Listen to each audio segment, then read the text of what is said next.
I think of myself as a kind of a grandfather, both age-wise, but in terms of my experience, so that I may be saying things, sometimes in our families, old folks have a way of saying things that sort of surprise us or embarrass us.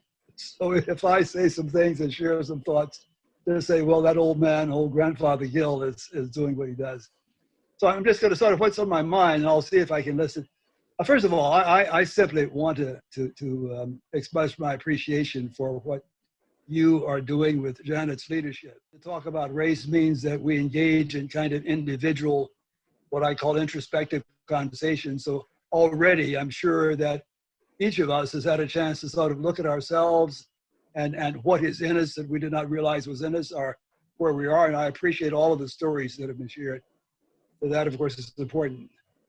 The other thing, of course, as Janet says, in terms of walking, it's important that no matter how well we get along with each other, that we not be blind or deaf to what's going on in the world around us. The thing, of course, in talking about race, Janet and others, it's important that we not allow it to sort of bore us or get us off track. And I'm hopeful that as you engage in these conversations, that you are not going to drop out. But I guess I'm hoping that there will be times when you very deliberately get together in your groups after talking about race. There will be times when you'll not talk about race as a kind of a whatever, so that in fact, because this is a long haul. And the fact of the matter is that our nation has been so broken, and some people are realizing its brokenness for the first time. So we've got to work at this for a long while. So this is, I don't know how Janet has thought about this or how you as leaders have thought about this, but it's fair to say, Janet, that this is a marathon, not a sprint. And so you're going to be talking about race, hopefully, and then not talking about race, but realizing that there's a lot of work that needs to be done, and you are important to the work that needs to be done. And I hope that you will be about that.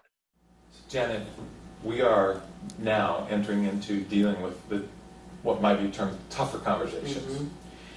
Given the COVID environment, the stresses of that, and then people anticipating returning to work, not knowing what that's going to look like, what that's going to feel like, how the interactions will be with their coworkers, and even more presently, race relations. Yeah.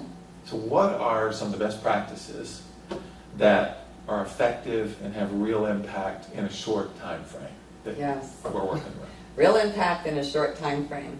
I'm gonna keep it into three pieces, and we can always talk more.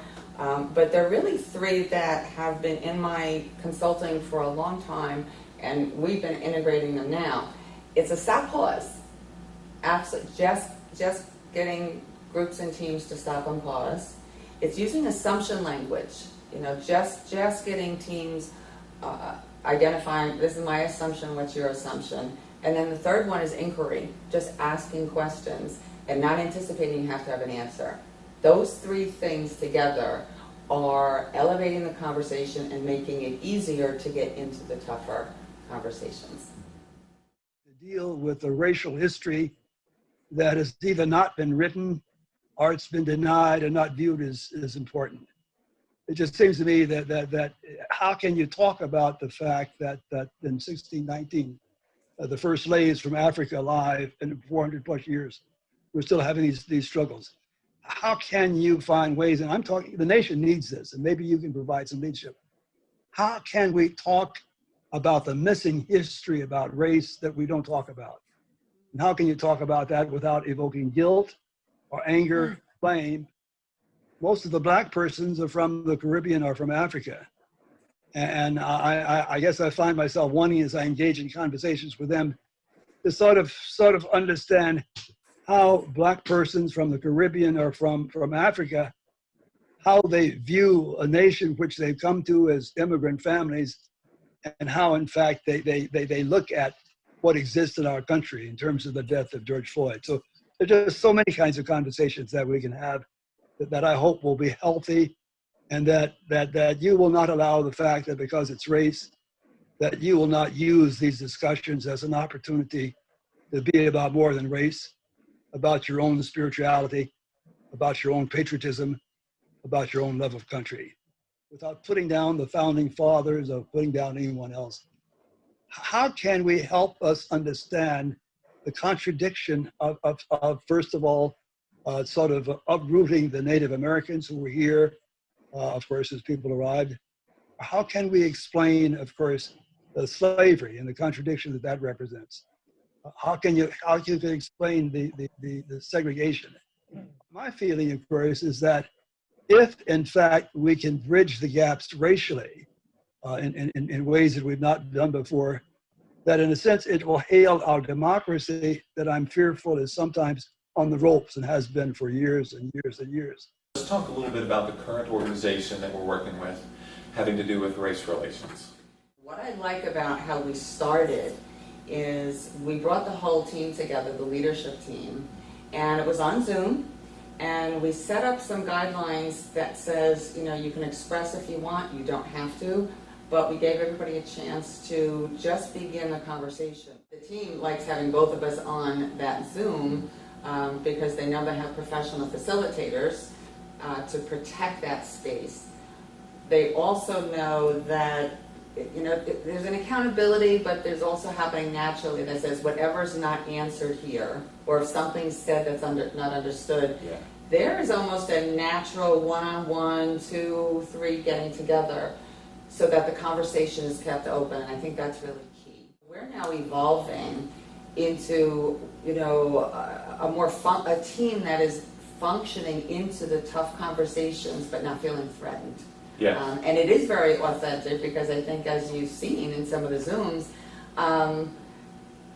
people are sharing some pretty vulnerable places in their life history about Black-white relations. And there's inquiry, there's thinking, there's not reacting. And I go back to some of the guidelines we set to give us some results in these few weeks. The one next step is we're working with the leaders and going down into their departments with their workers, their department team meetings. So we're going to see how that goes as we go forward, because we'll both be on those Zooms helping the leaders host these tough conversations. I reach into my own, hopeful that sort of sharing biographically, it helps. My wife was sitting next to me. She and I, of course, grew up in the segregated South in North Carolina. And therefore we went to segregated schools. And in our segregated schools, we said the Pledge of Allegiance. And you know how the Pledge of Allegiance ends with liberty and justice for all. And there we were in segregated schools with secondhand textbooks in buildings but not as good as the buildings that white students were in, with all kinds of contradictions. And yet we were expected to say the Pledge of Allegiance when in fact all around us we saw that there was not liberty and justice for all. And so that's what I say about the contradictions. Is how do you explain that without putting them down? Because they had some marvelous ideas. They helped create a beautiful nation. But I guess I'd be interested in comments. Understanding kind of history, I think, is helpful. And I think we are at a point where we're willing to flesh that out as we've not fleshed it out before. And I guess in some ways, if you can find ways in your different groups to talk about this history without allowing it to divide you, but to simply look at it sort of objectively, if that's possible. Without allowing it to affect the magnificent relationships you've got with each other, just to realize that just as each of us is imperfect, the founding fathers were imperfect, and let's sort of lift out their imperfections in terms of race.